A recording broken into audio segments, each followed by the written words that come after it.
All right, good morning. How's everybody doing today?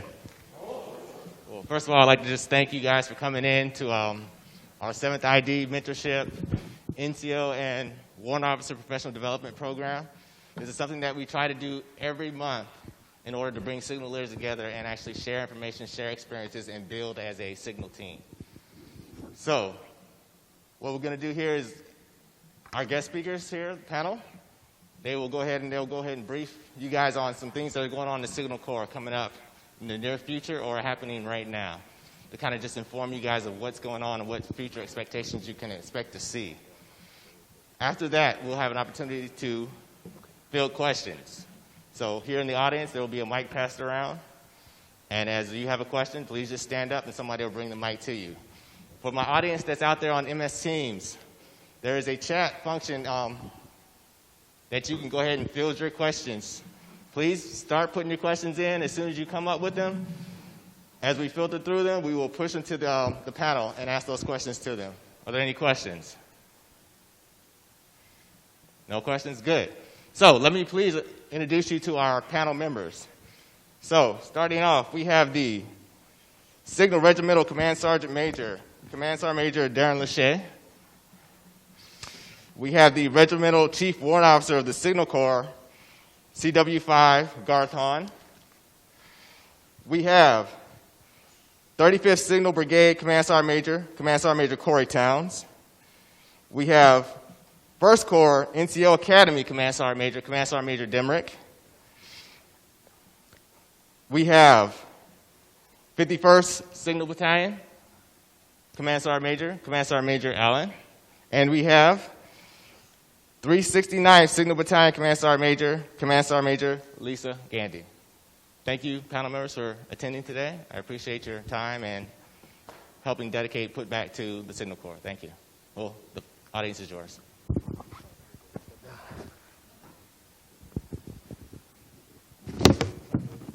All right, good morning, Team SIG. How you doing? All right, so as introduced, I'm Command Sergeant Major Lawshea, your Regimental Command Sergeant Major. It's great to be back on JBLM. I'm joined by the Regimental Warrant, CW5 Chief Hahn. So what we're going to do is give you a brief overview of kind of what's been going on in the Signal Corps, what we've done, and where we're kind of going. After that, we look forward to the question and answers. You know, I definitely see some familiar faces out in the audience, and for those watching virtually as well, you know, we look forward to the questions.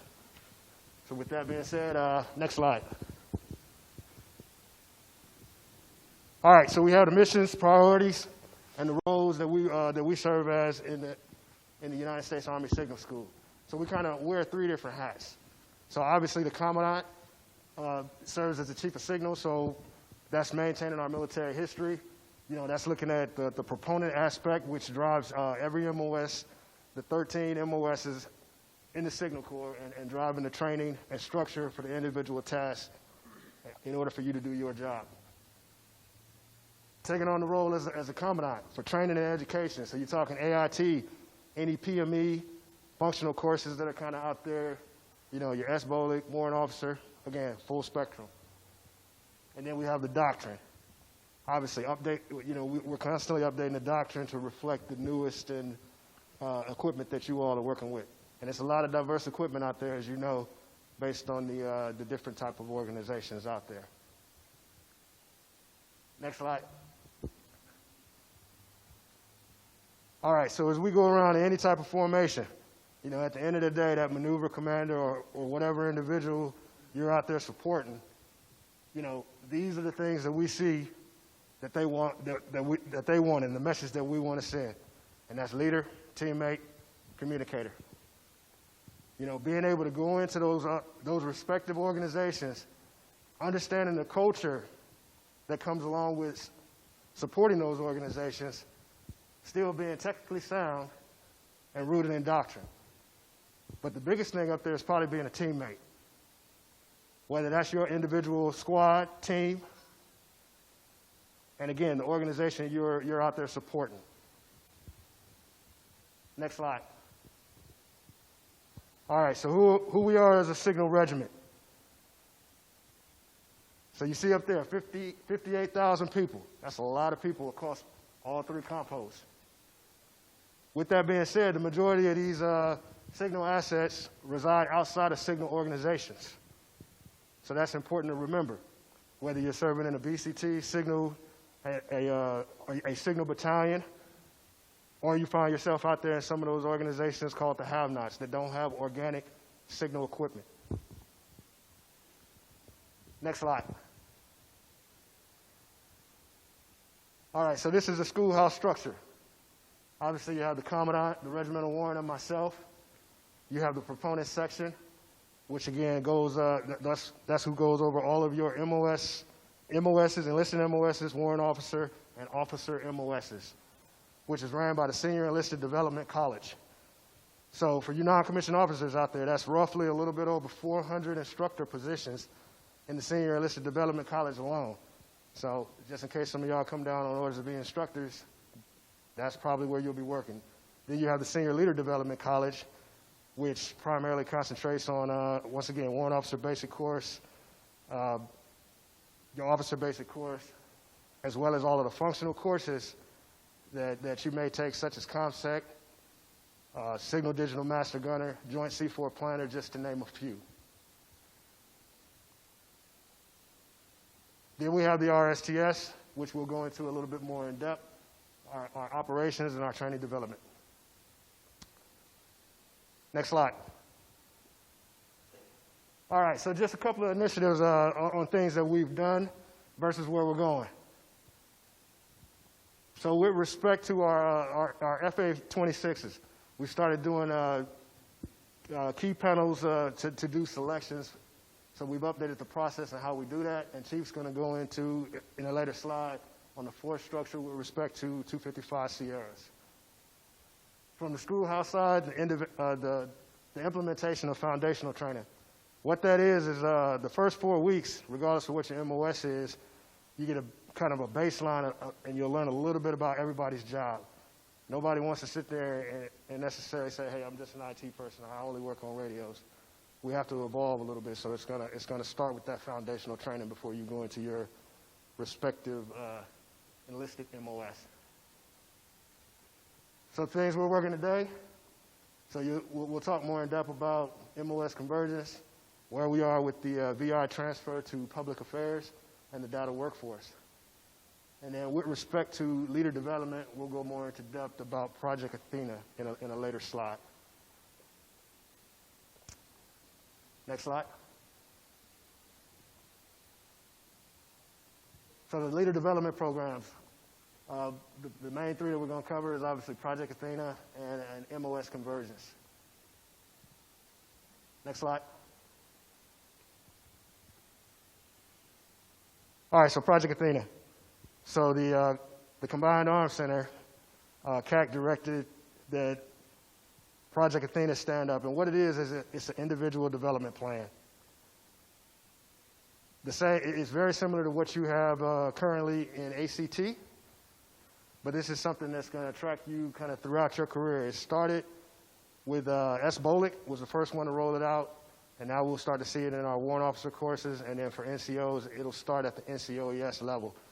So for the NCOs in the room, that'll start this summer. In addition to Project Athena, there will also be a cognitive assessment test given to test the individual's aptitude to become recruiters and drill sergeants in the future.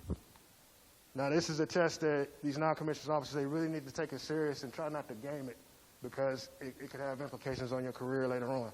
It may close a few other doors, because it'll also help identify kind of KSBs, knowledge, skills, and attributes, knowledge, skills, and behaviors, for other future nominative positions and other positions across the Army.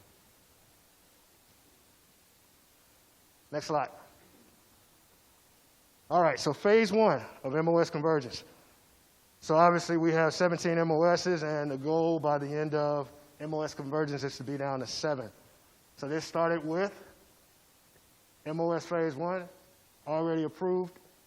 It started with the 25 Charlies and the 25 uniforms merging to become the 25 uniform. We're already starting to teach that program of instruction. So any individuals that are happening to going through the 25 uniform course that kind of tracked at the name tape level, 1 October, those Charlies will simply just become uniforms. Then you have the 25 Papa Sierra merger. The Kappa MOS is no longer 25 Tango, so they would stay 25 Sierras from private through Master Sergeant. And then we have the 25 Mike and the 25 Victor merger with respect to the visual information. Next slide. All right, so in phase 2, so this is where we'll have the 25 Novembers, Quebecs, and the Limas will go into the 25 hotel pipeline. What's important to remember is the 25 Limas in the active duty component will only have the option of going into 25 hotel, while Compo 2 and 3 will have the option to go into Bravos. And that's just the way some of their positions are written in some of the different compos with respect to force design updates. Now, if you have a 25 Lima out there that's kind of already doing kind of help desk type stuff, we highly encourage you to, get that individual ready to potentially do a reclass. We're talking about October of 2022. So that's enough time for that individual to go to fast class, BSEP, GT improvement. Maybe you can even rate that individual in a 25 Bravo position to help strengthen their packet, making sure they have those certifications, things of that nature. And then there at the bottom for visual information operations. So the decision is made, obviously, as of August of last year that, visual informations will go to public affairs. So we're trying to shape that. Once again, we have about 18 months to get ready for that. So I know we've identified a couple of non-commissioned officers to go ahead and start that transition early and start working at the Office Public Affairs Center at Fort Meade. So we're kind of pre-positioning those individuals to help with that transition. Next slide. All right, so this slide breaks down what's been approved, what's in progress, a lot of what I've already briefed, the mergers. So when you see the deletion up there of SQI India, that's your basic installer course. So at TRADOC, we all had a little bit of bills to pay. Every branch did. So ours entailed closing the basic installers course. So those skills will be taught in the new POIs for 25 Bravos and 25 hotels. And then the J2 course is obviously the tower course that was in Oklahoma. That course is also going away. So again, by phase, 17 down to 13. Phase 2, 13 down to 10. And then the final end result. Again, we got a little time, but we just want to make sure everybody knows what's happening. Next slide. So when I was talking about program and instructions earlier, and when the legacy classes will end versus the starting of new individual classes, this is the timeline. And obviously we'll make sure we push these slides out so it's not, so you have some time to digest it a little bit. But again, starting with the Sierras and the uniforms. Bravos and hotels being the next phase. Something else to remember too is if any of you were around when we had the 25 Foxes, then there will be a Yankee 2 identifier placed on the individuals. They will have to take, the only MOS that will have to come back for training will be the 25 Limas, which is roughly 12 weeks of training. All the other training will be distance learning. There will be no training required for the 25 Charlie to 25 uniform.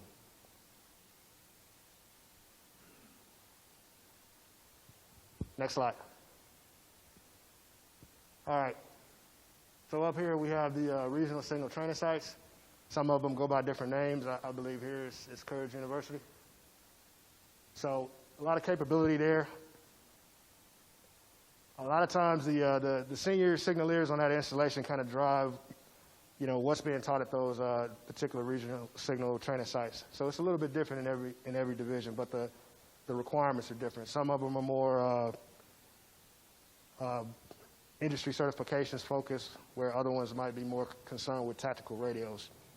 We are in constant conversation with the ForceCom G6 and the Core G6s to see if there's something else that needs to kind of be taught within RSTSs. But at the end of the day, it does come down to money. And the senior mission commander on that installation has kind of the final say-so as far as what kind of budget is going to be provided for that RSTS. So while I have this slide up, so you notice the boxes in blue. Those are your regional training institutes owned by the National Guard. So the reason I'm bringing this up is our barracks at Fort Gordon for the NCO Academy have been condemned. So individuals that have been going to ALC are now required to, go out, get a hotel out in town, which can become very expensive for those particular organizations. So we have come into an agreement with the National Guard, the 7 RTI locations, that we will start to teach ALC for 25 uniforms and Bravos at those RTIs. So you'll start to see your soldiers coming down on orders for places like Las Vegas to do ALC, or Eastover in South Carolina. So I can tell you the facilities that I was able to take a visit to, I was very impressed with the facility. They were able to house, train, feed. They could do everything under one house, and they're teaching the same POI.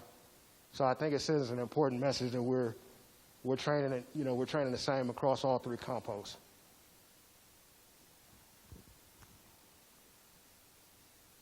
Next slide. So something else we do at the Signal School is we brief the Maneuver PCC, the Maneuver Pre-Command Course. So that's all your incoming maneuver battalion commanders and brigade commanders. And this is one slide that we typically try to show them to say, hey, you really have to treat your signal assemblages, as a pacing item. So with respect to USR or anything else. So we try to make sure we give them a good breakdown of the tables,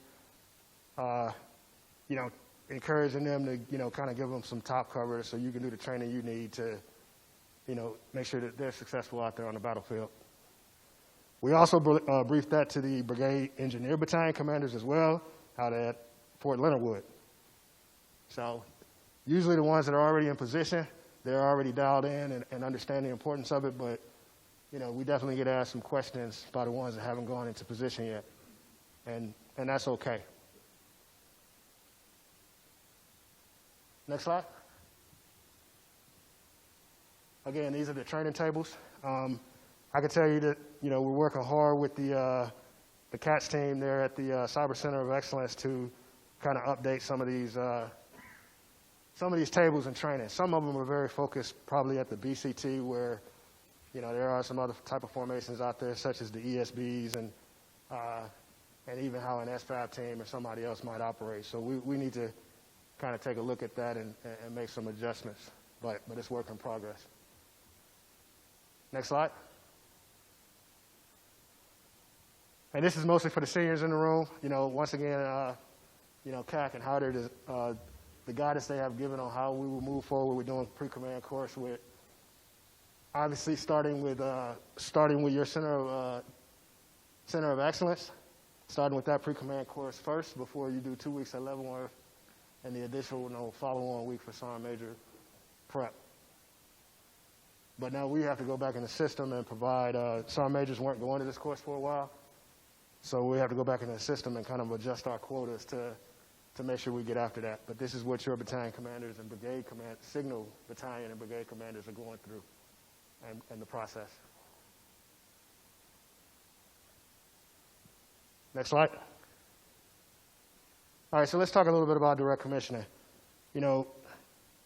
Whether we're talking about functional area 26s, signal officers, or even NCOs, we are really we are in a war for talent. So this is just something else that we've started looking at doing direct commissioning. If the person has the requisite talent, they can be commissioned all the way up to an 06. If they have the skills necessary to do some of the things that we're asking them to do nowadays with respect to data engineering, cloud engineering, so on. Next slide. At this time, I'm going to turn it over to CW5 Hahn. Thanks, Sergeant Major. Good morning, JBLM. Fellow communicators. Cool. First, thanks for having us out here. Thanks for attending. Colonel Batson, the Chief of Signal, very much wanted to be on this trip. He had an emergency come up, and wasn't able to attend, but he definitely recognizes all the great work happening here on JBLM, and wish he could be here to tell him that himself, but perhaps he'll be able to circle back around and get out here again before he moves on to his next position. But we've had a few big changes for Signal warrant officers, and I'll touch very briefly on the last slide. As it pertains to warrant officers, direct commissioning, there's a pilot going on right now with the 180, the Special Forces branch. They are evaluating direct commissions in a little bit different way than the functional area and our 25 Signal officers are. What we're looking at is getting senior NCOs with a lot of experience and talent to come in as warrant officers. They would still have to go through candidate school and basic course, but then they would be commissioned. They would be commissioned as CW2 upon completion of the basic course. So it's a little quicker transition to that higher rank. Again, we don't expect a large number. We're looking at probably a handful of people a year that this would apply to, folks with exceptional skill sets and that we need in the Signal Corps. So, but it is something that we're looking at, and we expect that pilot to wrap up in about a year, and that'll give us an idea of how we can move forward in the Signal Corps and bring in direct commissioning for warrant officers. 255 Sierras is probably the biggest change that you're going to see. That is our information protection warrant officer, and that MOS has been fed from the Alpha and November population up until this coming October. So starting in October, we changed the force structure to a W2 through W4. Before it was W3 and 4. What that means is all the BCT 255 Sierra positions will be W2 positions now. And we are assessing NCOs right now. We started that this year with the January board to come into that MOS. We made these changes for a couple reasons. One of them was we've never been able to get above 55% strength on the 255 Sierras. And ForceCom is leaning on us hard to improve that strength, the strength of that MOS. So we have, by bringing in NCOs to that MOS, we're able to increase the number of sessions for all of our MOSs, all of our Signal MOSs, the Alpha and November NCO. And we expect that over the next 4 years, we should be up into 90% strength for all 3 of our MOSs. And if you have missing Sierras in your formation, the ForceCom itself is sitting at about 80% strength across all of the units, so the Signal units are MOSs. So we're having pretty constant discussions about that. Somebody mentioned Project Athena.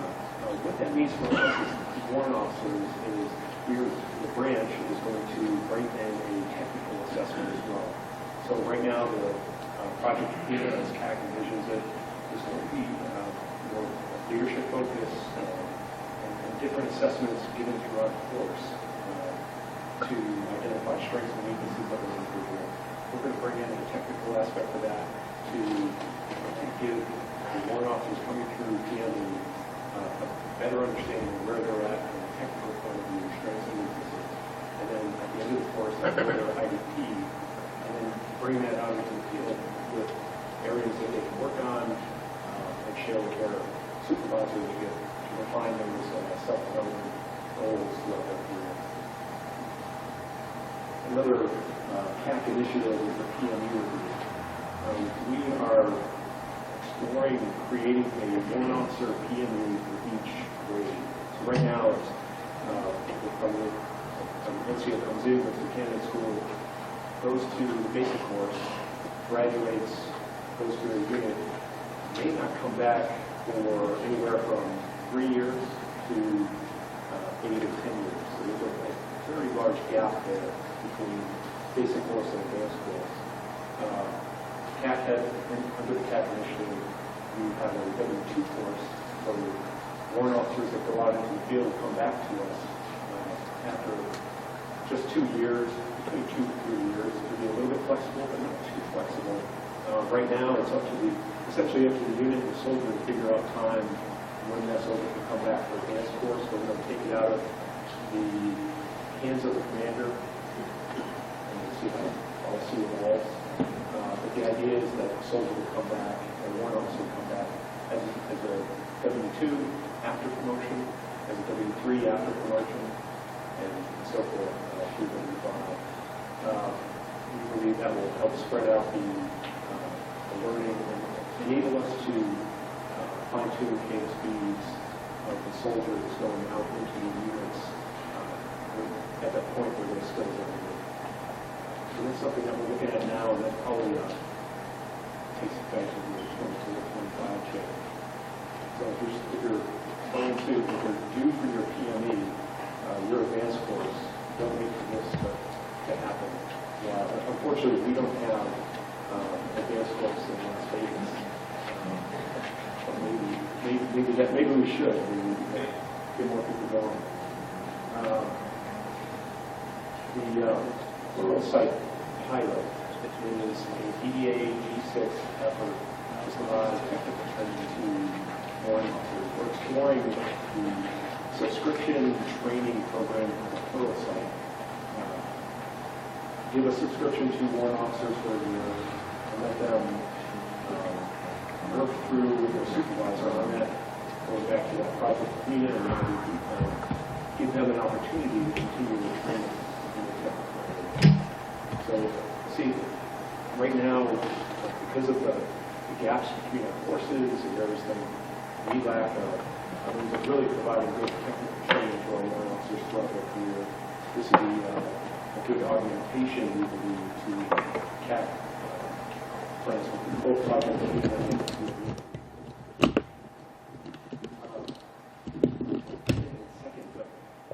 Part of the data OPT that's been going on, part of that is renaming our OSs.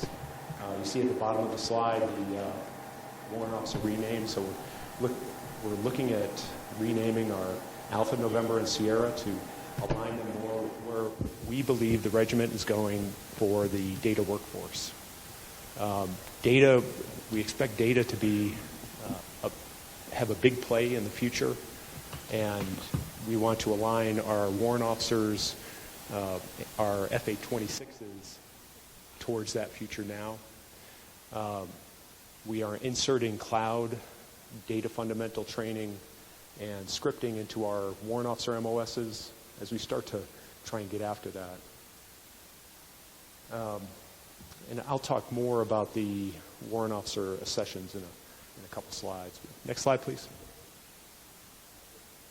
So skills that we believe are going to be needed moving into the future, laid out by capability sets over, to get us to that 2028 waypoint for the MD Lisco fight. This is some of the areas that we believe our warrant officers and ultimately every signaler out there is going to have to have some skill sets in these areas. So take a look at it. Think about what you're working on in your own self-development plan. As requirements become clearer based on all these projects and experiments that are happening across the force. You've probably heard of Project Convergence down at Yuma, Project Ridgeway out at 18th Airborne Corps. All of these are trying to get to the idea of AI-enabled decision-making or AI-supported decision-making for the warfighter. And we believe that these skill sets will get us moving in the right direction. Next slide, please. That's not my slide. We don't have a scuba corps. I think the OPT is going to come up next for the data piece, but for the OPT, we're looking at 3 lines of effort. The force structure changes. Those are those requirements at the core division. We think there's going to be some level of tactical cloud that's going to be required down into the brigade and below organizations. And what does that mean for us? And that's where requirements will inform the kind of training that we need to provide in our courses, and we'll get back in that in order to enable that data-fueled future that the Army is headed towards. For this slide, I want to say I need your help. We meet mission for warrant officers, but it is a constant struggle to get enough packets in. We barely meet the numbers, and if you know, what this comes down to is talent management. It's recognizing the human capital we already have in our force, and mentorship.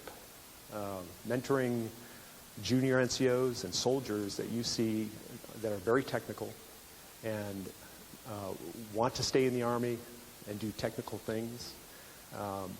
Sergeant Major Lawshea has a great saying, talks about helping soldiers understand we need great NCOs, great officers, great warrant officers, and we need the leaders to help identify them. We need the NCOs to help their soldiers achieve the prerequisites so they can apply. The prerequisites are up there. GoWarrantNow.com is the USAREC website. It talks prerequisites. If you've got warrant officers in your unit, talk to them. It's a great job. Besides enlisting in the Army, it was the best decision I made. And again, it's about understanding the skill sets of the soldiers that you work with, and and where they might best be able to apply those to the Army in a mentorship kind of way. I guess that's it for this slide. Next slide, please. So here are some of the, jumping back to the data piece, some of the cloud opportunities, some of the training changes that we're trying to make down in the school as we're getting ready for this data-fueled future, and kind of see that. But it's going to affect all of us over time. NCOs will be getting more training in ALC and SLC. We've already started changing our warrant officer PME courses to incorporate cloud and data fundamentals, and the 26 Alpha and Bravo MOSs will be spinning up more on those in those areas as well. Next slide, please. So we talked signal tables, the gunnery tables. The doctrine section resides up in CCOE. They write the doctrine for us. Signal doctrine is a living doctrine. Signal moves fast, and we need your help to keep that doctrine updated. So as you go through the signal tables, or you see something that is no longer relevant as we're continuing to change and prepare for MD LISCO, please contact the doctrine team up at CCOE so we can get that incorporated into our doctrine. Next slide, please. And the Army Communicator, this is your magazine. It's published out of the U.S. Army Signal School. It's an online document. The website's up there. Check it out. If you're doing something or your organization is doing something, we would love to hear from you, and you can write articles for this. Highlight your unit. We can work with you on themes. We did a Ranger-themed communicator 2 months ago. Yes. Great issue. Check it out. But we can do a lot with this. We want it to reflect you, the signaleers out in the force. Next slide, please. Sergeant Major, if you don't have anything else. Yeah, we'll close it out and go into the Q&A. No, thanks, Chief. Thanks for giving us the update on the regiment. Hey, so once again, you got a panel of command sergeant majors here, signal command sergeant majors that with a vast amount of experience and different backgrounds. So ask the questions, and I think between the five of us, I think we'll be, we can definitely get after it. With that being said, we'll head back up, Chief.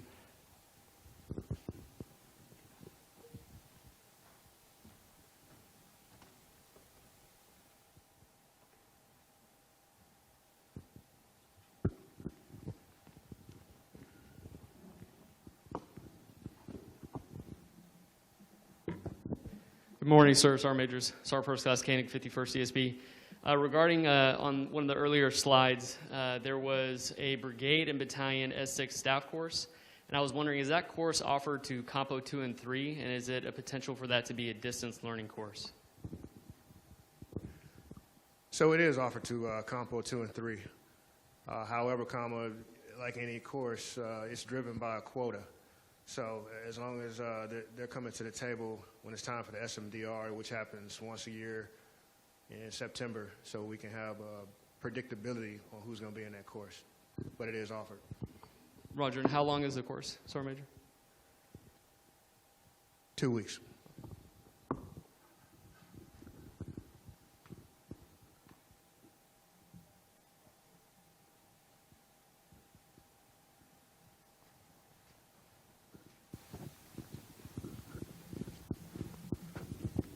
All right, good morning. So I have a question from the MS Teams audience. We have Sergeant First Class McGee, and he's wondering about OML numbers. He says he's recently just reclassed as a Sergeant First Class, and his OML number was for his previous MOS. How does that affect him now that he's reclassed?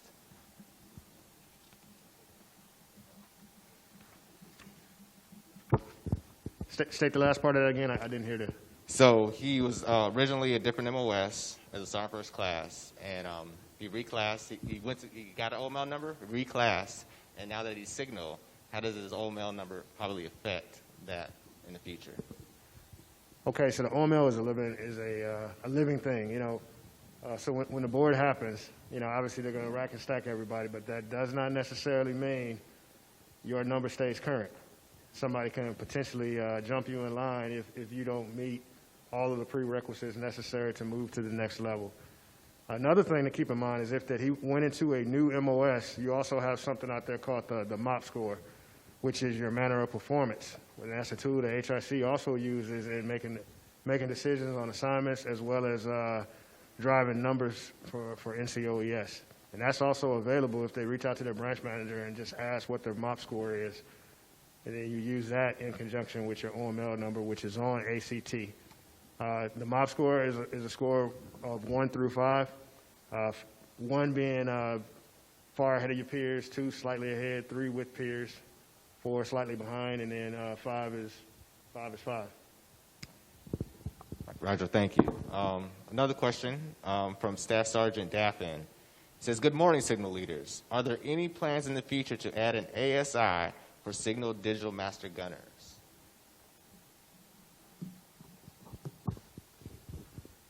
No.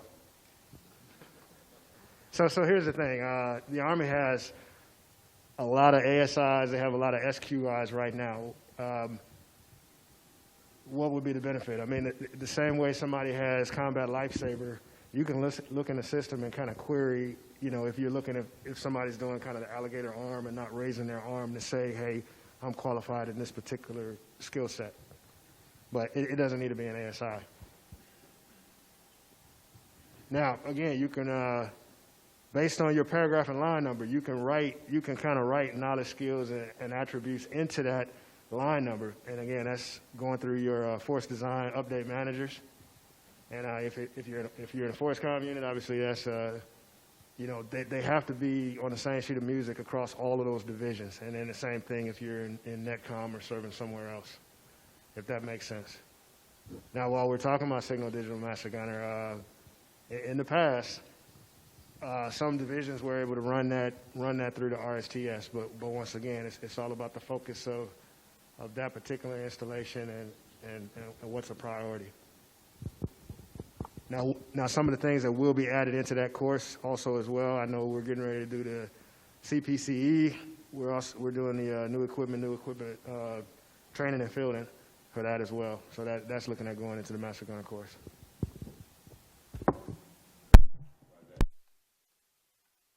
From a Staff Sergeant Jimenez. This is in reference to training as well. Will there be training with industry for 25 Deltas coming soon?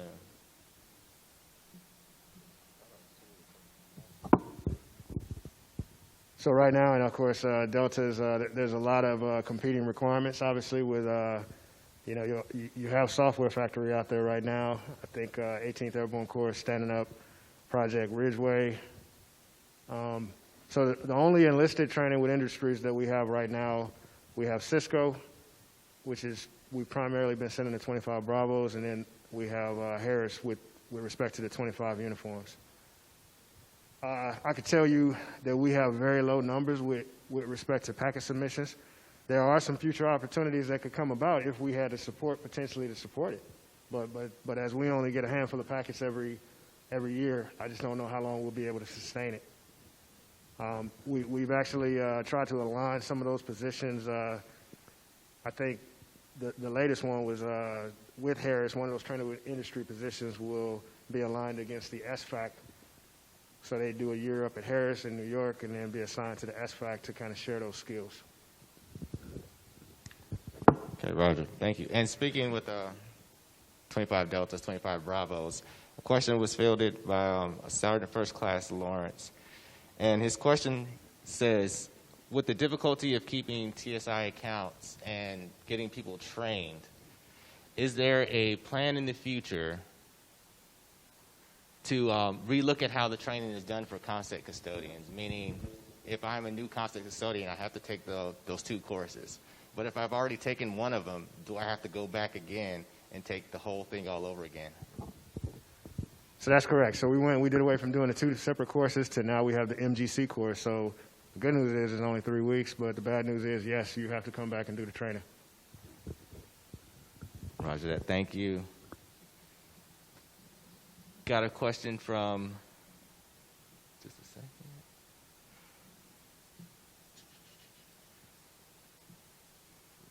Okay, so any more questions out of the audience right now?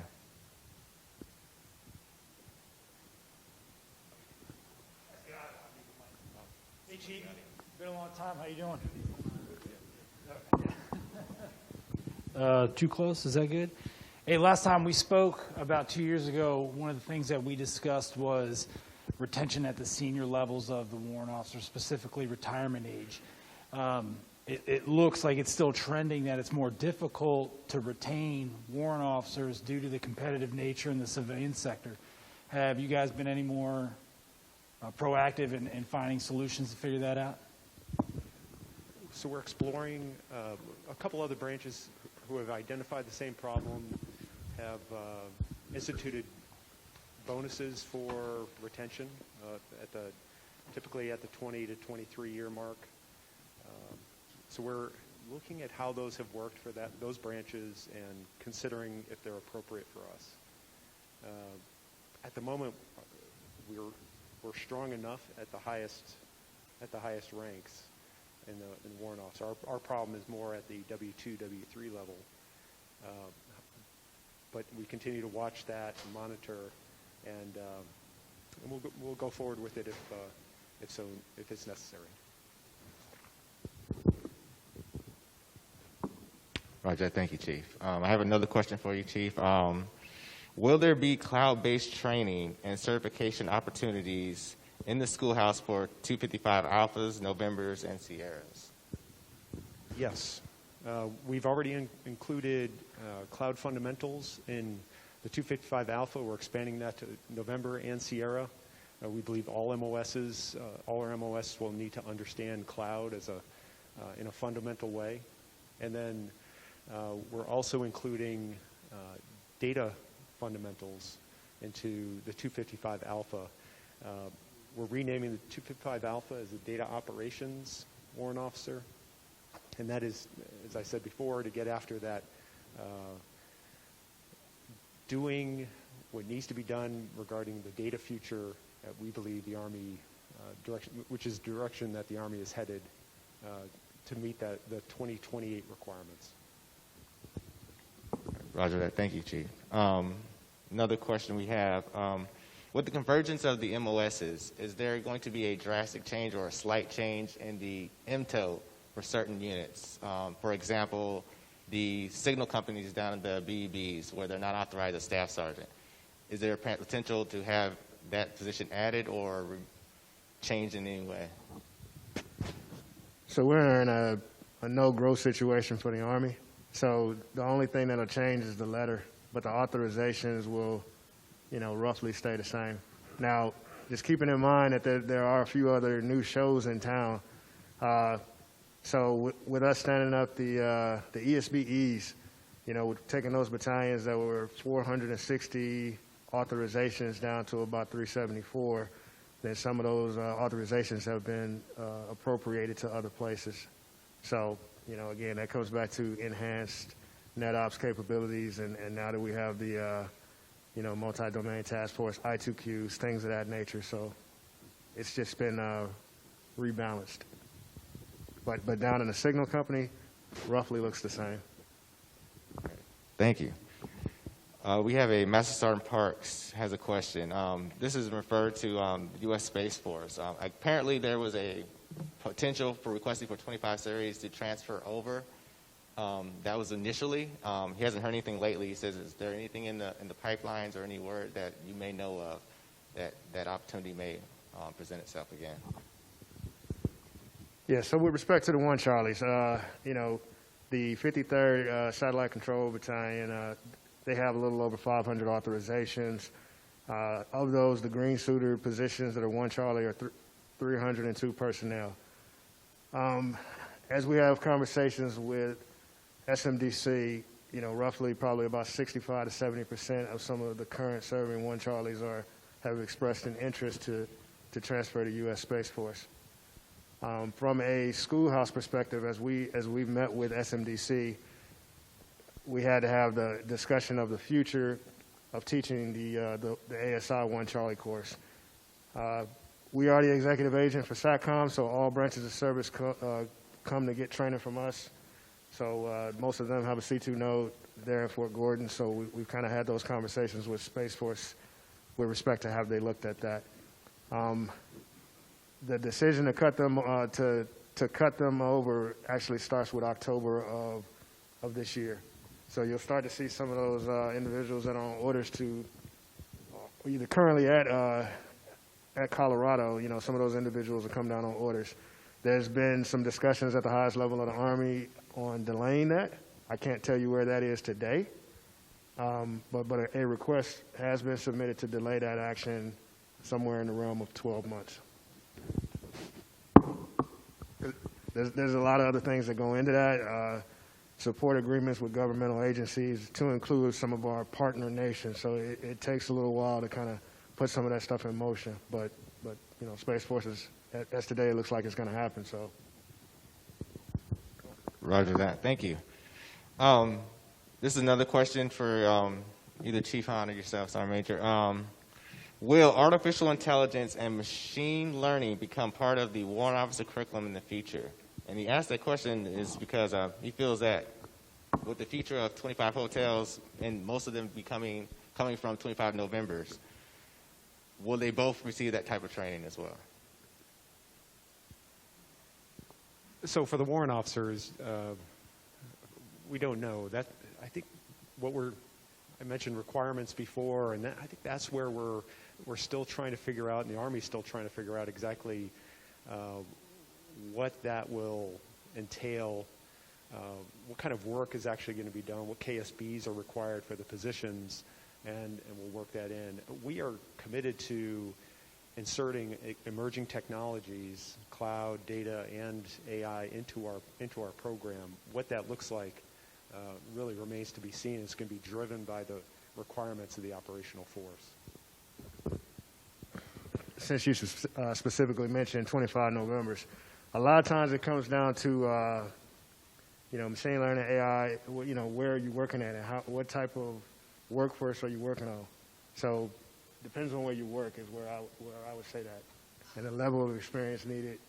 And in some cases, it's MOS and material. Once again, you might be in November, but if you have the skill sets necessary to do that, you might end up in another position or task force.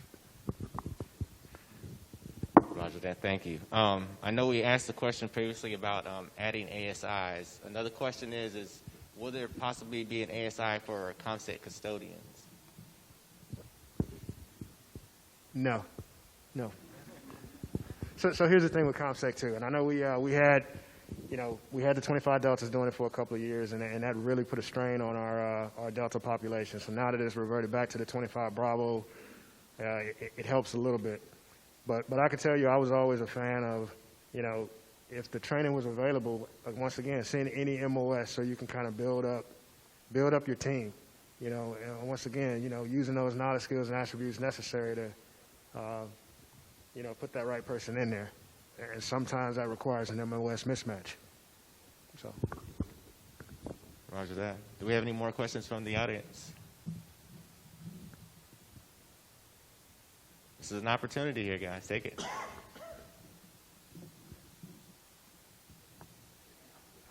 Cool. All right. Thank you. All right, so we were just talking about this, Chief Britton and I. It seems like the philosophy moving forward for Signal is to cover an inch deep and a mile wide with this new restructure. But technology looks like it's growing where coverage is going to be an inch wide and a mile deep. Question is, what is the philosophy of going to our current structure that we're doing, and why are we doing that? So, I would say the philosophy is building multidisciplined signal soldiers. That's what we're trying to do. We have to be,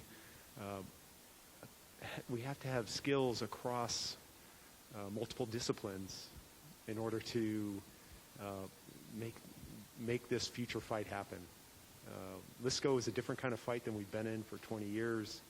We're working on training it now to better understand where the Army is going, but I believe at the school we are trying to break people out of those titanium silos of excellence when it comes to their own skill sets and broaden that base. It's a fine balance, absolutely recognize that. But what we can do in the school is provide a baseline of knowledge across multiple disciplines, and then those will be refined out in the operational force. I would say we're always looking at kind of like, the force design update and, hey, how can we fight smaller but still on a large scale? And that's really what it comes down to. Even as you look at any corps that may find themselves in a conflict, it's going to be a hybrid of some sort, meaning you're going to be drawing assets from a lot of different places. So that's why we got to kind of have that scalable technology and kind of, skilled leaders out there necessary to do it. Okay. Another question from the audience and MS teams is we understand, we know that 22nd Signal Brigade is getting ready to stand up. How is that transition between 22nd and 51st, or is there any plans on absorbing, absolving, or reallocating those personnel?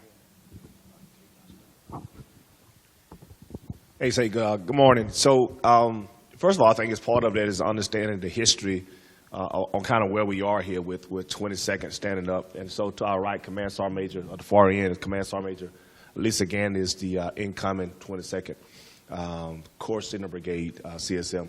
So later this year here, we're looking at pulling this over, but I think part of it is understanding the background on how we got to where we are.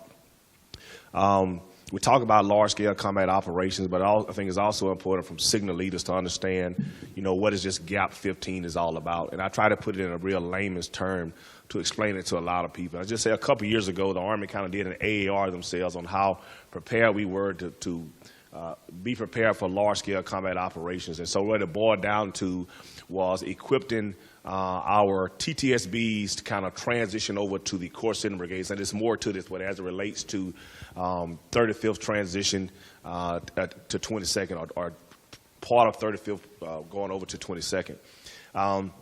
So what's happening is 67th Signal Battalion, which is the ESB, of course, is going away, or we're deactivating this year. Simultaneously this year is the 51st Signal Battalion, again, is getting sliced over to 22nd.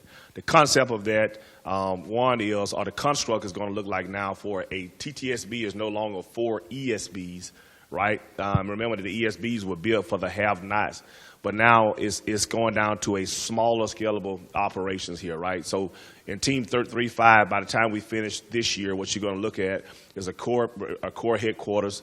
In our case, in the 18th Airborne Corps, we have an en-route mission command company that supports, of course, the 82nd more especially, and then 2 organic signal battalions. So 51st, again, a slice over to 22nd.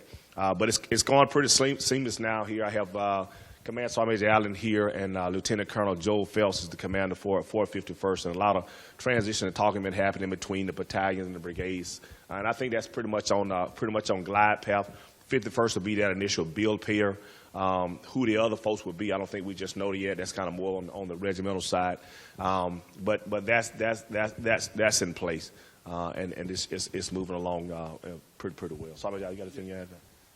Yeah, to add on what CSM Town said, right, the transition as we speak of right now is moving seamlessly. I mean, no issues and no concerns. Come October 16th, that's when everything really takes effect. But as far as the other organizations that will be a part of the Corps 22nd Signal Brigade, that has not, as of yet, been announced. But as of right now, no issues, and it is going smooth. And I'll defer to CSM Gandy if she has anything else to add to.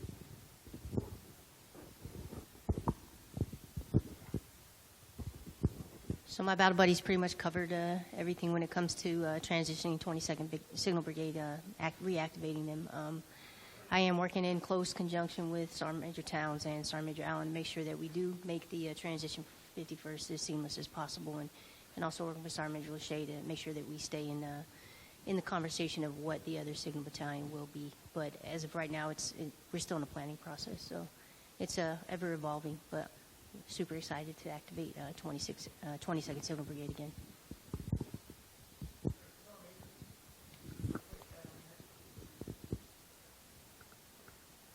So I recently took over to assist the incomings talent management for the warrant officer side of 22nd.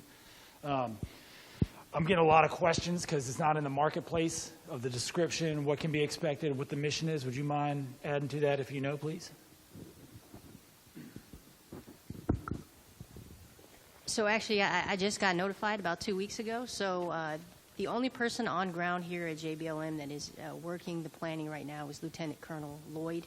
He is the Brigade S3, and then we have Lieutenant Colonel Sanders, who is currently at the MDTF, but he'll be cut over sometime in June. So I expect that more will come out as of 1 June when we get more people on ground and kind of be able to collaborate. But from talking with him, they are working the officer side manning, and we are starting to see some of the gains for the enlisted soldiers populate as well. But I don't really have a defined answer for you, Chief.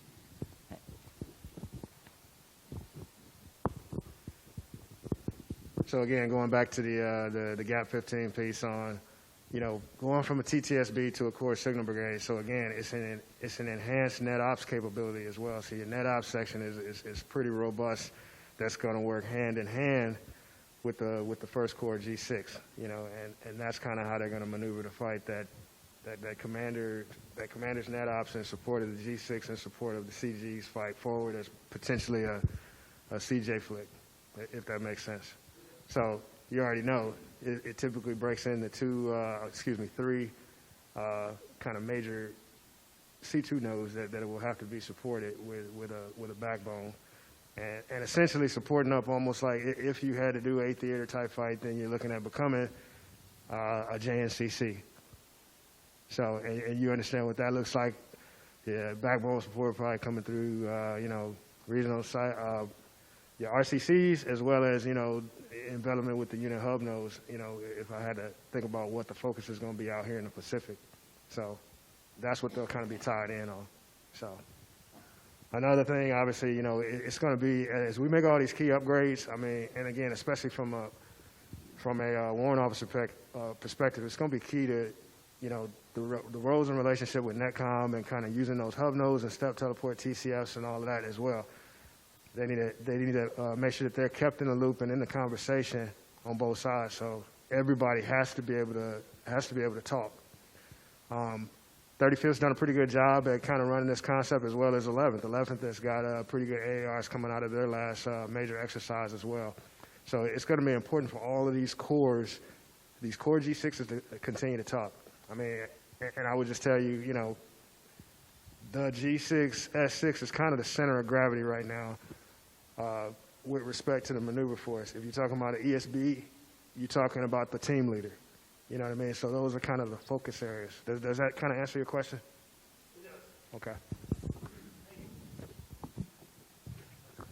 All right, thank you. So another question. Signal leaders consistently emphasize leader, signaler, and teammate concept. Yet there are times that we see young sergeants and staff sergeants coming into our formations that are ill-equipped to handle being a commo section, battalion S6, or signal team. What are we doing to emphasize on growing our junior leaders at the schoolhouse to make them more effective and meet our expectations? So we see that as a schoolhouse problem? That's interesting. I would say I would push back and say that that's probably the organization. I never asked the schoolhouse to train my non-commissioned officers. You know, once again, you're talking AIT, you're talking about individual, right? Unit does what? Collective, right? So how do you get better at something? Repetition. How do you get better at counseling?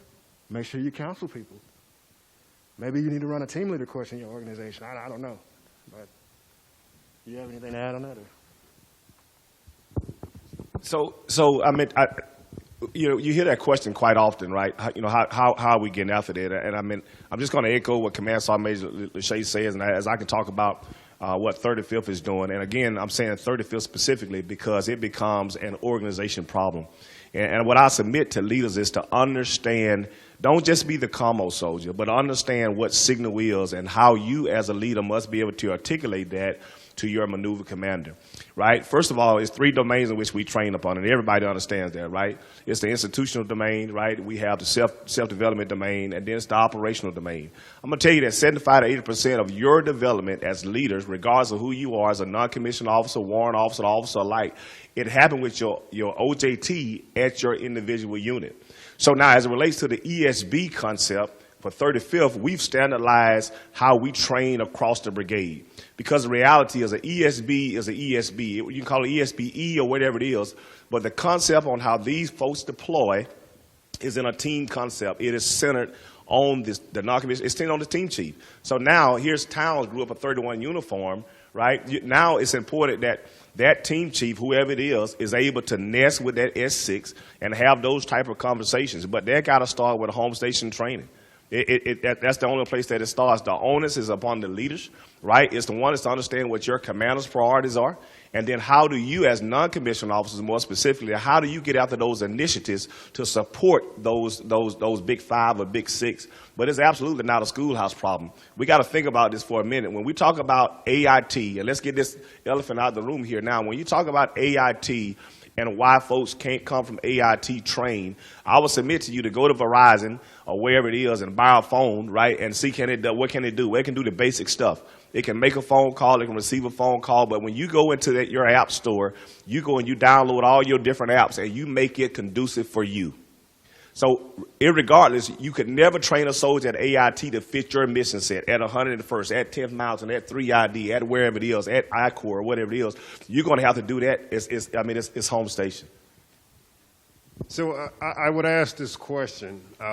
Who are the master trainers at every organization, right? It's the non-commissioned officers, plain and simple. So If you identify deficiencies at your organization with soldiers that are in your organizations, the schoolhouse has a POI that they train off on, right? And it's standard across the board, just as CSM Towns just mentioned, as we do in the 35th. So once you get that individual, and as leaders, right, as non-commissioned officers, as officers, as platoon leaders, or whatever the case may be, once you identify what those shortcomings and trainings are, that it is incumbent upon those leaders within that organization to bring that individual up to that organizational standards, right? But I think sometimes, far often, and sometimes too often, we rely upon external organizations to train our personnel, right? So I think if we get out of that mindset of wanting somebody else to do what we have been groomed, mentored, and what we're getting paid to do, I think you will see, as the individual stated in the question, and I'm paraphrasing, far less trained and proficient soldiers.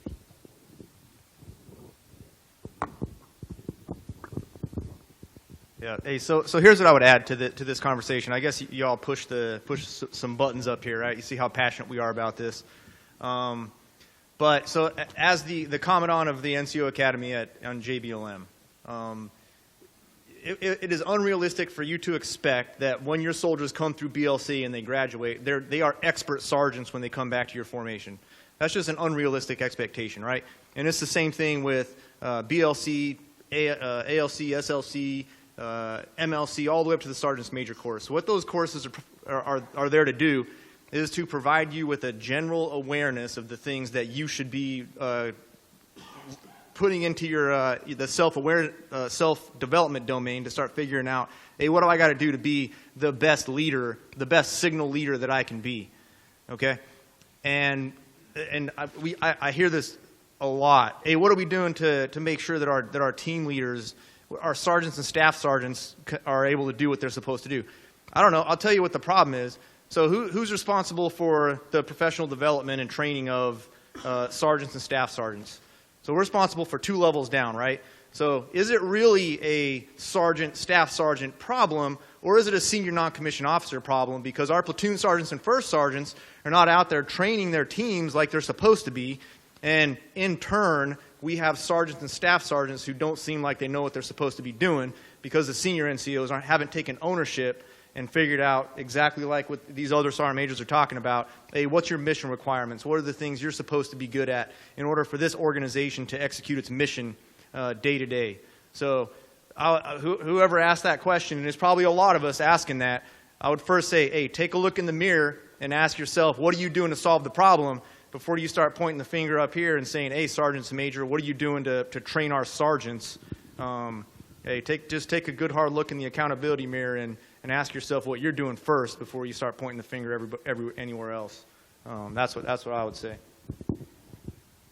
Just a couple things, because we have 2 different kind of experiences in the Signal Corps. So you have your experience in the Signal unit, and then for when I was a Master Sergeant, I was a Brigade Commo Chief. So part of that being the Brigade Commo Chief is expressing to your brigade command team and protecting your signal soldiers' time, right? Because we're low density when it comes to being assigned to a combat arms unit. So making sure that you express to your command team the importance of being able to carve that time out to train your soldiers. And for me as a Brigade Commo Chief, it was also stressing to my battalion S6s in preparing those sergeants and specialists that are down at the battalion and even at the brigade, my sergeants and staff sergeants, to come back and fill my position. So it goes back to being able to train at a brigade. When you're a low-density MOS, you have to be able to stress to your commands how important it is to continue to train. It's a little bit easier to do when you're in a signal unit, but when you are one of maybe, not in the signal company, but maybe one of 40 in a brigade that's signal and you're low density, to make sure that your soldiers are not being tasked out constantly to do things other than signal. And then it's tough for an NCO who's been not doing their job to be thrown into a brigade S6 position. So protecting that time, and from the sergeant first class, master sergeant ranks, ensuring that we're giving back to those junior leaders behind us so that they understand when they get to our positions as brigade commo chief or battalion commo chief what's expected of them, because they're expected to come into a room and be able to have a relevant conversation with a battalion or brigade commander, and we're not doing a very good job at the senior NCO ranks in preparing those behind us.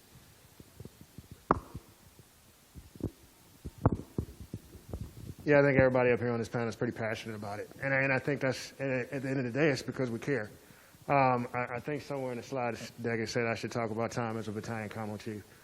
So again, touching on, she touched on brigade time and the battalion time. So it kind of starts at the division level too, to make sure that, you know, when that annual training guidance is being written, you know, it's saying, hey, said brigade, said battalion, you know, you will train on these things and this is how you will do it. And that's got some inks and signatures behind that that gives you the support you need. Now, when it trickles down to the brigade or the battalion level, you cannot be the person that just says, I'm the commo guy. You are a member of the staff. So that's how I was able to get things done. I had a relationship with every staff section. And that's how I was able to, you know, enable to make sure that we had the time we needed. As a company commo chief, I had to get with my company XO and say, hey, these are the days that we will lay out all of our SINGARs, all of our VRCs. You know, when you're doing maintenance, you might look in the system and, you know, you might have a different piece of equipment going a different day. So again, that takes some cleaning up to do and some scheduling, you know, and once again, at that point, you're tasking somebody instead of asking somebody. Having a good relationship with the three. So once again, when it comes out in an order, now they're in a reclama process and saying, hey, you know, instead of just trying to, you know, you can't be a boot gazer looking at your boots, trying to ask somebody for something. Look them in the eyes and say, this is what I need and this is why. So I found that being a success. As a battalion commo chief, you know, you spend a lot of time inventories, you know, tracking equipment, doing maintenance. You know, those are the focuses. But again, it all has to be laid out on a training calendar. If you're just in react mode and just sitting back and waiting for whatever exercise to happen, it's not going to work. And then the next thing was training your replacements. As soon as somebody arrives to your unit, you know, we hear the question all the time as well about, you know, hey, I'm not trained on this particular piece of equipment.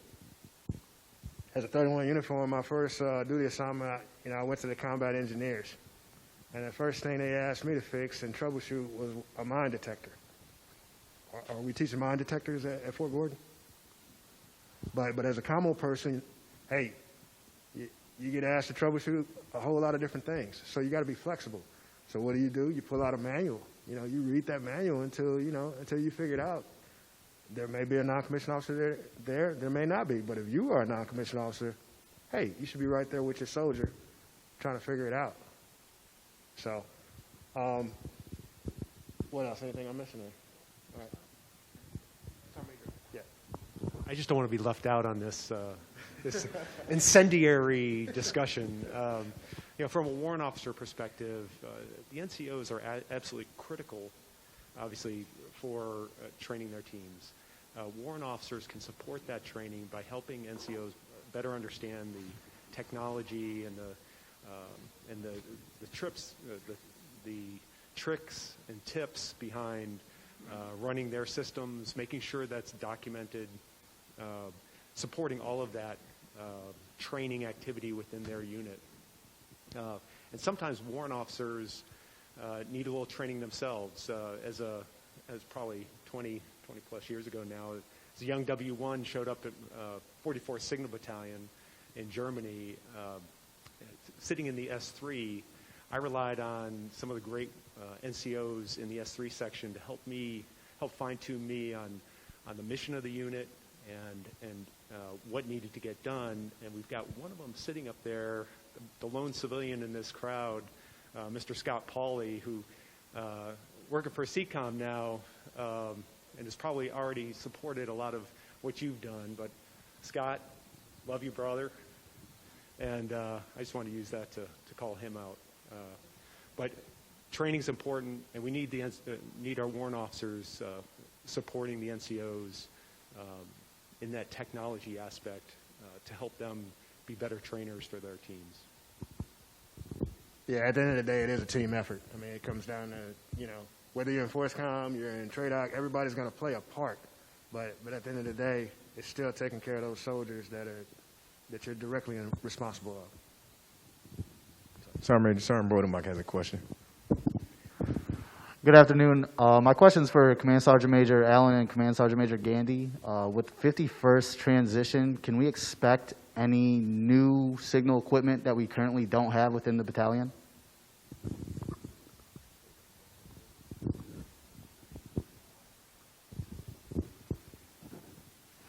From what I've heard, I'm not tracking any new equipment coming in. It's just a straight cut over to 22nd.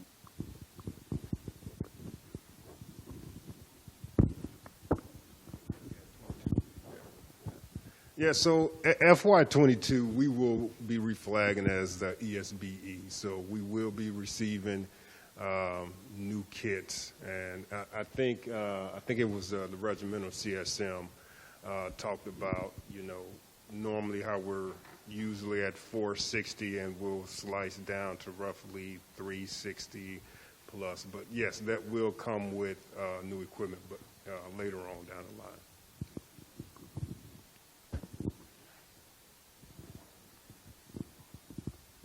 So we're funded for 6 ESBEs. So there's a schedule, obviously, going all the way through FY24 for which battalions. We'll get them next. The next priorities are obviously 57th that's been pure fleeted, and then they'll look to, I believe, 307th in Hawaii and the 44th over in Germany are the next ones up before they look at the other ones here in CONUS. Back again. Just to cap on the previous hot topic, counselings and evaluations also play a big role in that. All right, evaluations, we're as leaders have a responsibility to be honest, fair, and transparent in those evaluations. How is somebody not going to know where they need to be if they're not getting routine counseling and they're not getting proper evaluations? Growth is hard and gets stifled if somebody doesn't know where they're at. So you got a responsibility as leaders. We have a responsibility as leaders to make sure we're doing the right thing. We're doing counselings monthly. First Corps, I don't know if it's propagated throughout everywhere else for the Readiness Day. Are you guys doing Readiness Day on Gordon once a month? Dedicated time. Use that time wisely. Hit those counselings up. Let them know where they need to be. Set milestones. Do training. Classes. Bring back sergeant's time training, leader's time training, whatever you want to call it. We do one up at Corps every Thursday from 9 o'clock to 10 o'clock. We're teaching, what's the new warrant officer, data warrant officer. We're teaching something in the 255 Alpha discipline for an hour, then the 255 November, and we bring in CIS company. We're bringing people in. So get creative. Find ways to make that shit happen. Counselings, evals. Sorry. Thank you, Chief. Cool. Roger. So we do have, we're running a little over, but it's okay. I have just a couple more questions for the panel, and then we can close the session out. All right. So talking about diversity, it seems like we are, as the Signal Corps, very focused on diversity. The question is I guess it's more of an opinion than a question. It feels like the officers and warrant officers are not getting that same focus within the Signal Corps. What are your thoughts on that?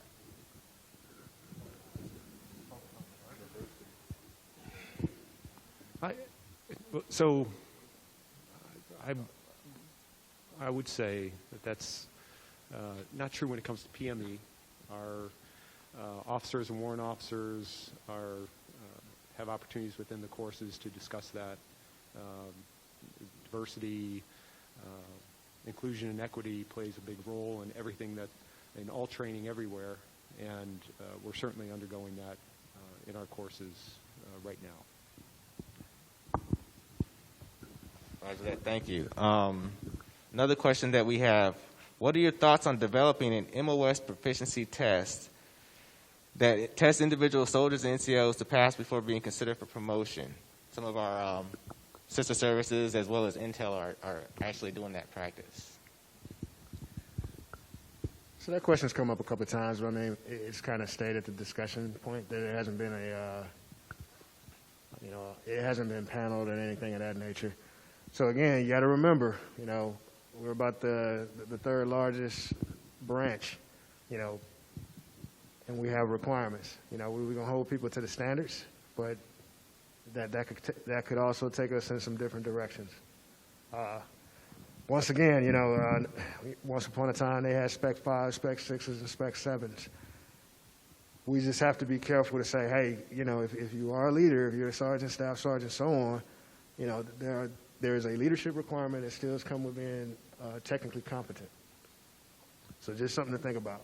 Now, again, you can kind of set that and drive that condition within your organization yourself, to say, hey, what success looks like. If whenever I was rating or senior rating someone, I had a grading matrix that I used to share with those individuals and saying, hey, these are the things that I need you to do, and these are the things that I need you to concentrate on. And once a month, I'd score you 1 through 5. And, by the time we get to the quarter, you can go after those particular things. So I think that, taking a test, that's, some people can game a test. But is that really saying that you're the leader that we need at the next level? I don't know. Thank you. You have another question? Sergeant Major, this is Staff Sergeant Demko, Bravo Company 51st. This is going to come across as a gripe right off the bat, so I apologize in advance. But from a training or a hands-on perspective for our junior soldiers, I'm a platoon sergeant. I got 52 assigned, or 52 MTO'd, but I got 4 MTO'd computers for 52 soldiers. So for them getting hands-on or just experience working in this domain, it seems kind of counterproductive to only have that many assigned.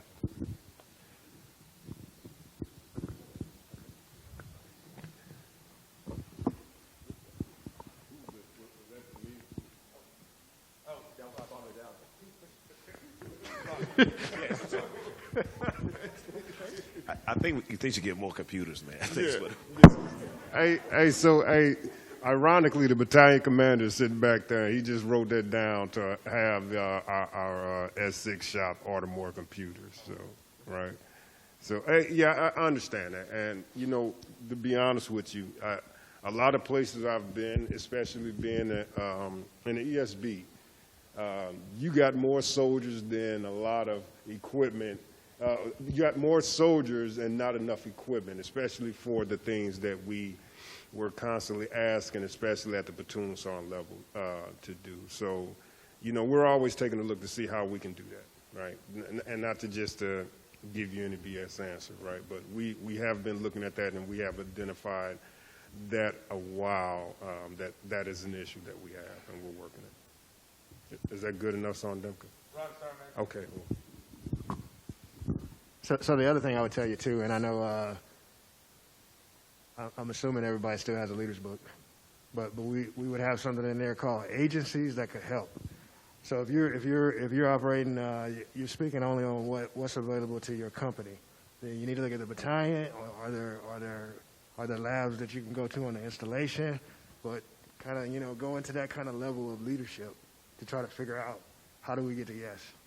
And, sometimes that means going to other non-commissioned officers, or in some cases maybe some other organizations, and saying, hey, can I get an hour or two here? But that's the power of being a non-commissioned officer, is having those relationships and trying to figure it out. We had another hand? Yeah. I really have to ask this question. Can't leave without asking or bringing this up. Mr. Harris, 201st EMED. So I know we talked about the ESBs, right, and training, right? So for those soldiers that leave AIT, right, and arrive to a unit that's not an ESB, and basically the network's strategic, right, and then a soldier's reduced to putting in trouble tickets, right? So to me, they're less relevant and not as valuable after leaving AIT. And all that training that they've received from AIT kind of is lost along the way, right? So are there any plans to kind of have soldiers have more responsibility. And what I mean by that is we have these local NECs, right, with contractors, right? So are there any plans to kind of have empower soldiers to be able to do more on a strategic network, where we're talking about cloud, we're talking about servers, file shares, where they don't get to deal with any of that. So they're kind of the middle person. They don't get the training. They don't get to exercise the training once they leave BIT. So any plans to kind of fix that? So the only program that I'm tracking right now is the SCIP program, right? Where individuals go over there and then you get the rights on the network. But as far as going any more in depth with that, and again, you're talking about an entry-level soldier. So if you're talking about, the more and more you're talking about digging in and operating on the network, there's a level of experience that comes with that. You know, most people that are passing Security Plus, you're talking, you know, 2 to 4 years worth of experience. So, and if you're talking about anything beyond that, then, you know, you can do the math, Chief. So, I'm sorry. I didn't mean to cut you off, Sergeant Major. So I'll just, so I was the battalion CSM for 59th Signal Battalion in Alaska, and then NEC in Alaska, and then after that I was the battalion CSM for the 54th Signal Battalion in Kuwait, both with the exact same mission that you're talking about, sir. And here's what I'll tell you about those organizations. So the organizational documents across the board, I think, are a mess, specifically talking about the TDA. But the powerful thing about those organizations is that TDA is, they went from an MTO to a TDA to give that battalion commander the flexibility to make that document look the way they need it to look in order to support the mission requirements. And I think us as senior leaders, we got to understand how important those organizational documents are. We got to get in those organizations, and we got to make our resources match the mission requirements that we have, so that way the NetCom organizations that are making decisions on this stuff, they're making informed decisions, and they can actually see what's going on down in those organizations. And putting and some of that stuff's going to be internal requirements that we're going to put, right? So, and it goes down to like talent management, making sure that we're putting the right people in the right position. We don't have the ability to do that across the Army or across the Signal Corps right now, but we do have the ability to do that at the battalion, or really the brigade, battalion, and below level, and make sure we're managing our resources, managing the talent that we do have within our formations to make sure we're putting the right people in the right position. And we can make those internal decisions and say, hey, these 3 25 Bravo positions require Security Plus certification. So, hey, guess what, 25 Bravo specialist, if you have the Security Plus certification, you're going to go to one of these positions that require that higher level of certification, and you're going to contribute to the mission at a greater. You're going to make a greater impact on the organization than the rest, right? So we have to reward those people that are going above and beyond and doing the stuff that everybody else isn't willing to do at that level. So at this point, and I'm very passionate about this, and I could probably talk about this topic right here, certifications and all this kind of stuff at that level for probably like an hour and a half, and I might bore you. I'm not going to do that right now, but right now I think the answer is that we have to fix that and work that at the battalion and below level and make sure that those leaders are managing their resources, which is the positions they have available to them and the talent they have within those formations to execute their mission to the best of their ability. And I think that's the best we have right now until we can fix those documents across the board, across the Signal Corps, and start getting the talent where we need it. We just don't have the ability to do that right now.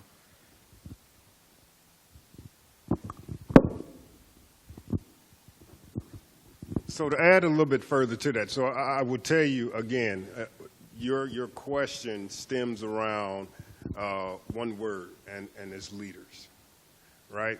Because I would tell you, when I was in Hawaii, when I was in 25th ID, G6, we kind of had the similar situations when we got brand new soldiers in, right? But what we did was leaders got out and we built those relationships with the 30th Signal Battalion, right, where we sent soldiers over there for probably, I think it was maybe 3 to 4 months, but what we call the Troops to Text program, right? And we got them that additional training, you know, with our Signal partners there on the island. And we also, I think, then we do that early on in the 51st here with the NEC locally, right? So you may not be in the position to be able to get your personnel trained where you are within your outfit, right? But as those leaders, you have to get out and figure out, okay, who is running the network where you are? And then you have to build those relationships so you can get your personnel that additional training that you want them to have.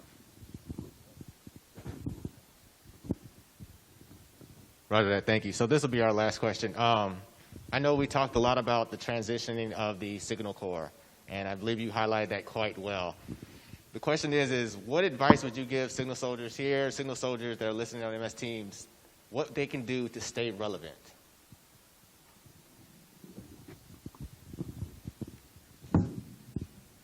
Do well wherever the Army sends you is the overarching thing that I would tell you. But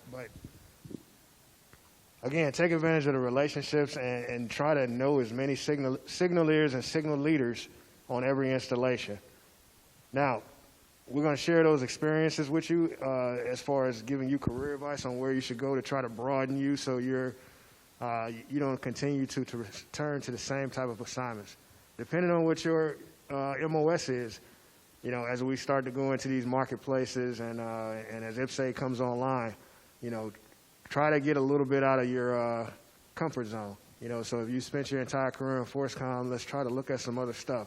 Coming to trade out, coming to NetCom, some of those other type of assignments. So when you look at that long list of assignments, you got to look at your career progression. You know, that's looking at DAPAM 600-25. It's going to tell you all of those positions that we recommend that you do, all of the skills necessary. Any Signal Sergeant Major, as I talk to the senior Signal NCOs out there, any board that these Sergeant Majors sit, you know, they're sitting in there and they're looking at packets from, you know, the Signal Corps, cyber, public affairs, military intelligence.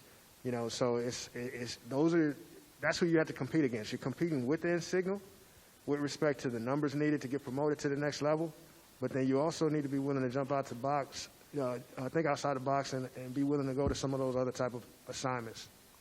I would tell anybody, you know, go joint, go special operations, and obviously recruiting and drill sergeant. Those are the things that are going to they're going to set you up and do well there. If you're in those ForceCom units, ForceCom has pretty much the highest promotion rate. You know, so it's doing well in those assignments and making sure you get credit for what you've done on those NCOERs. So that's digging in and kind of knowing what success looks like on those particular documents, supported by counselors. I was always a fan of having a running Word document to say, hey, these are all the things that my organization did over the last month.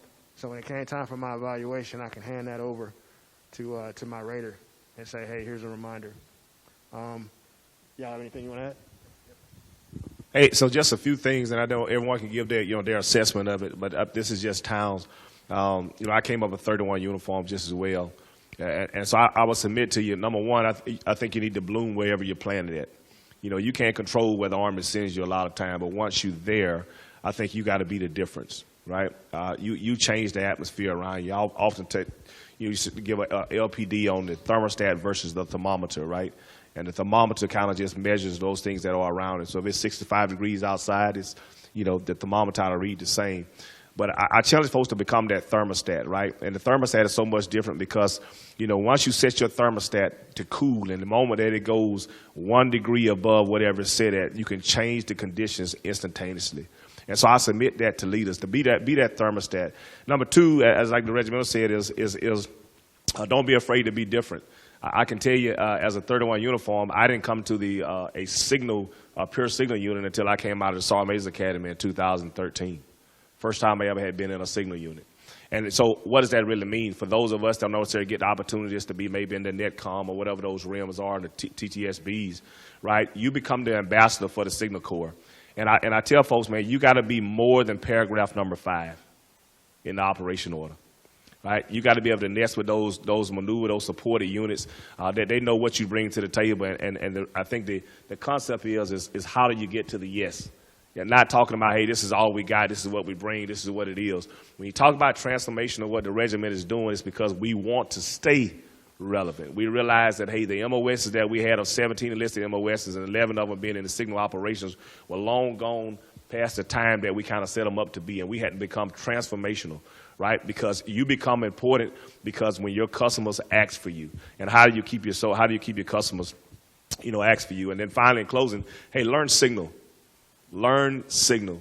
And I talk about signal is not about how many routers you can put in the operations. Okay, got it. Congratulations, you can do that. That's great. But understand that now when we have these CTSSBs, these training sites where these tasks come down and they say the regiment says we need 5 staff sergeants to go sit on this panel here and make some decisions for a 25 Lima or a 25 uniform or 25 whatever it is, and the leaders that sit in here, you don't send your very best. What happens is you send what's available. And now you send a proxy to speak on your behalf, and folks are making decisions that they don't really even care about. You send a person that's getting chaptered out of the Army, right? And they're the guys that's kind of speaking on your behalf. So I just tell you folks to learn signal. What does OCOS do? It's really important. And I think your soldiers need to be able to know that, right? To be in tune with that. So I think staying relevant is just staying conscious at the same time. Okay, there are a few things that, we all consider and rattle off about, how do you remain relevant or just, your relevancy and period. But I would talk about 3 things real quick, right? So, in our organization, we frequently do orange calls, right? And we coined it, Pacific Northwest because we're out in the Pacific Northwest. However, right, when we do our orange calls, we normally do them on MS Teams. And we shoot it out across the United States to every signal leader that we know of, right? If you want to be relevant, right, when your organization get that, dial in. Because it's not just CSM Allen that's talking. I may have the brigade CSM, I may have the regimental CSM in, but there will always be a CSM and SGMs online talking, giving guidance, free mentorship, right? So that's one way to do it, right? And I would tell you, times old tale, if you have not had a signal sergeant major, CSM, SGM, look at your files, you're hurting yourself. And from somebody who had the opportunity to sit on a promotion board, I can tell you that that's not happening.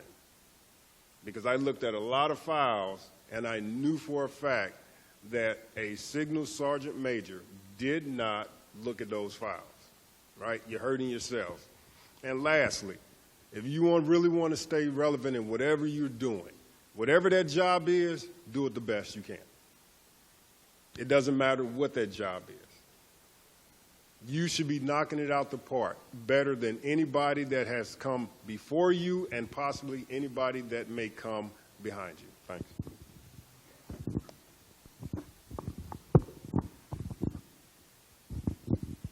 Hey, so there's a couple things I have. I always tell the graduating classes in AIT, don't be just a signal soldier, be a great signal soldier. And in order to do that, I'm talking to the audience who already knows, right? But we got to put our hands on the equipment. So staying relevant means maximizing every opportunity that you have to put your hands on the equipment. Don't be the soldier standing in the back when the chief is giving a class and you're the one just sitting back. And we don't learn as signal soldiers by taking notes. We learn by putting our hands on the equipment, not being afraid to mess stuff up. You mess stuff up in training so that when it matters, when bullets are flying overhead, you have that muscle memory, right? And how do you put the equipment back in? So be relevant, put your hands on the equipment. For the mid-tier junior staff sergeant, sergeant first classes, when you're picking your mentors, pick people you don't know. Reach out across the formation outside of the Signal Corps. Talk to people outside.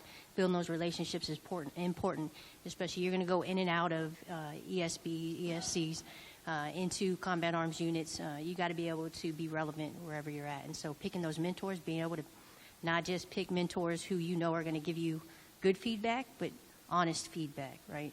And then when you leave, like I talk to my drill sergeants and my instructors because they're outside of the Signal Corps, and I was in this situation too. When you come back, humble yourself. Pull yourself in. So I left the Signal Corps to a TDA assignment, joint assignment, and I was gone for a few years, and then I went straight into basic training, drill sergeant, first sergeant. When I came back, we had transitioned from MSC to WinT in that time, and I was thrown right into a brigade commo chief spot, and we were getting ready to deploy in 3 months. And here I am. I had no idea what an aviation unit does, right? So we were in a meeting, a planning meeting, and all I did in that whole meeting was take notes, and 90% of the notes consisted of acronyms. So after the meeting was over, I pulled my net tech aside, and I was like, hey, Chief, I need some help. I need you to get me on board. We spent hours and hours. I had to humble myself, getting that chief to spin me up to get back to relevant to the Signal Corps because of where I was. So try to maintain your relevancy as much as you can while you're outside of your comfort zone, whether it's drill sergeant, recruiter, instructor. When you're doing things outside the Signal Corps, you have to try to remain relevant and understand and continue to read the doctrine. But when you get to the unit where you're going, it's okay to ask questions. It's okay to take that smart specialist who knows everything and ask them questions. Use your warrant officers, use your leaders. And then I'll tell you, just like my peers said, you got to strive for excellence in everything you do. Good enough is not good enough. Excellence is what you should be striving for in everything. And if you really do that and to be able to put it on paper, people will notice you. All right, so I'm not just gonna talk about the stuff that's already been talked about. All great points. I lied. So I'm going to talk about one thing that's already been talked about, but I want to reemphasize it because I think I heard this when I went to the Signal Pre-Command course. It was like 4 or 5 years ago, and it was when I heard it, I was like, man, that's really awesome, and that's great advice for a Signal soldier. That's great advice for our young officers, for our senior NCOs to help mentor our officer counterparts, right? And it's the thing that Sergeant Major Lawshea already talked about. You got to do these 3 things, and you have to do them in this order, and it's in the order of importance. So number 1, you have to be a good Army leader, okay? You have to be a good Army leader. But in order to do that, you have to understand what does the Army expect of you as a leader. And I would point you to the Army Leadership Requirements Model. And if you haven't looked at ADP 6-22 and really understand or tried to understand what the Army expects of you or us as leaders in the United States Army, then I would challenge you to go and take a look at that, because you might be surprised, like, oh yeah, I kind of knew that, but now I really understand what I'm supposed to do as a non-commissioned officer. Okay, and not even as a non-commissioned officer, as a leader in the Army. The second one is you got to be a good team member no matter where you go. All right, it's very easy for us as Signal soldiers to go out there and say, hey, I'm just going to focus on my little piece, and I'm just going to do computers or radios or networks and not worry about anybody else.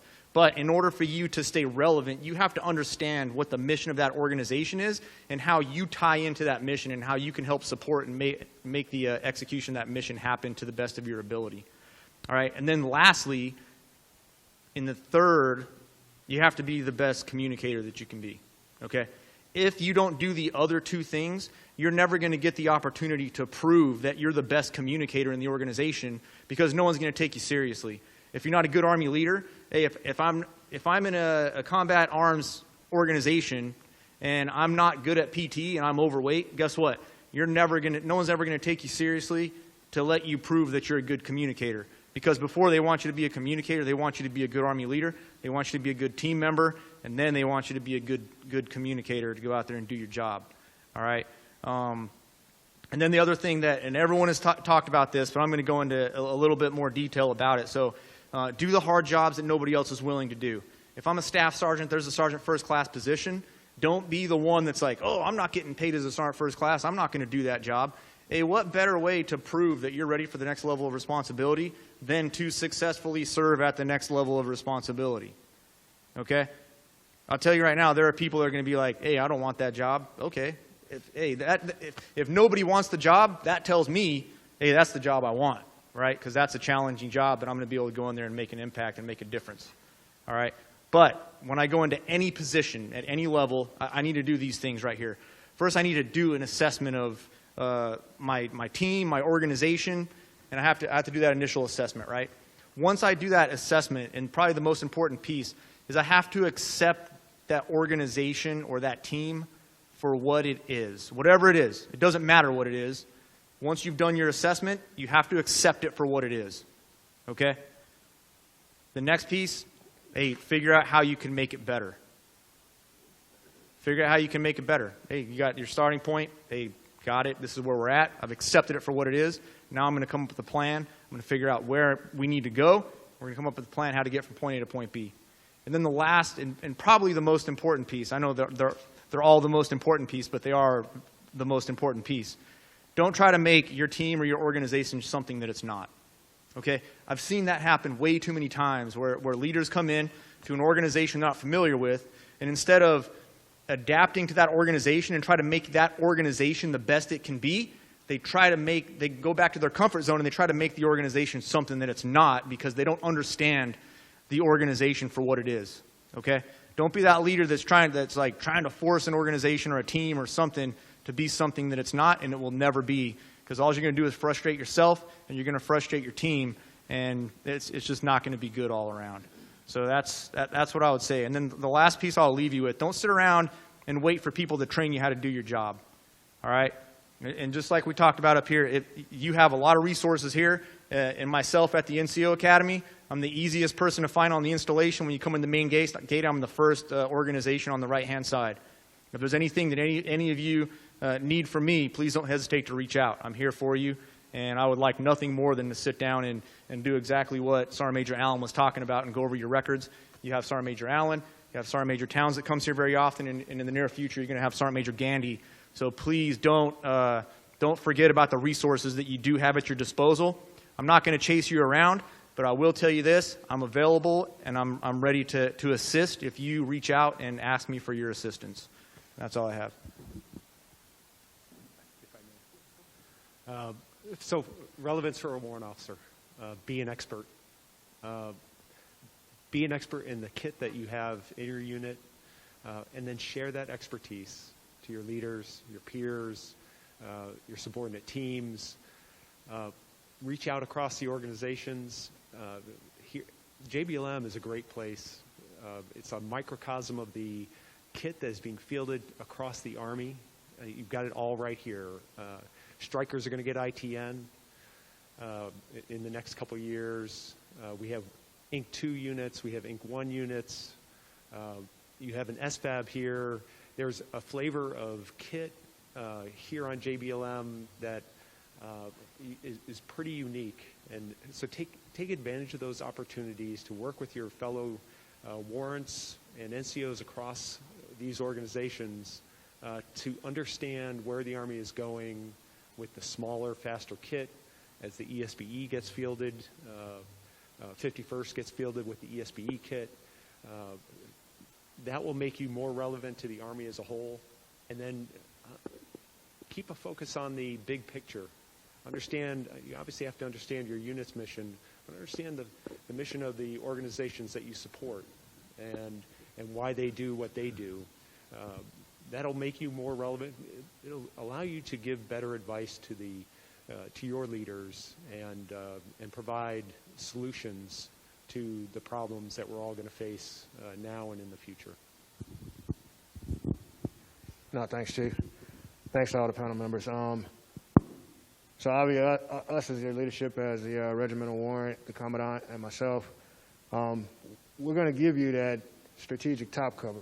But it's you all out there that's going to be living, kind of breathing it every day. So the main thing I would tell you is, you really got to embrace this is my squad. And how does that apply to you and your organization and how you take care of people, whether that's your team, whether that's your family, and so on. So how does that work for you? Just remember, I would tell you that, any soldier probably wants to know 3 things, and that's, does he or she know me? Does he or she care about me and my family? And can I trust them? Trust being the biggest one. So how do you come in and build that trust to say, that hey, I'm going to take care of those soldiers? If you take care of the soldiers, the mission is going to happen, because they're going to want to work for you. And in some cases, some people want to come back and work for you again. But tell their story. With all the technology that we have out there, it should be posting those pictures, doing those articles, telling more about your soldiers and the organization than your individual self, and everything else should work itself out. taken care of on awards and NCOERs and things of that nature. So, and that's how we protect the reputation of Signal. I want to thank all the board panel members that took part in this today, and for everybody out there listening in present or in virtual world, you know, I'm glad we had the opportunity to do this, and we appreciate the 7th Infantry Division, G6, Colonel Geronimo and Sergeant Major Allen, Sergeant Major Timms here as well. So just real quick before we close out, just for putting all this together, Sergeant Major, on behalf of the Commandant, we'd like to present you with the Coin of Excellence for allowing us the opportunity to take a second and talk to the soldiers, the Signal soldiers of 7th ID and JBLM. Thank you. I'll turn it back over to you.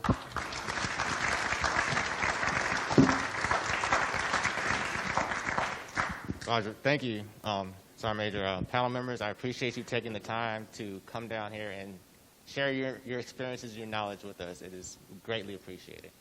For those of us in the audience here in MS Teams, thank you for coming out. I hope you got something out of it. I definitely did, to be honest with you. So we do this once a month, like I said, so we'll definitely be sending out these invitations to all of you. So please continue to come and continue to help us develop as Signal leaders. Thank you.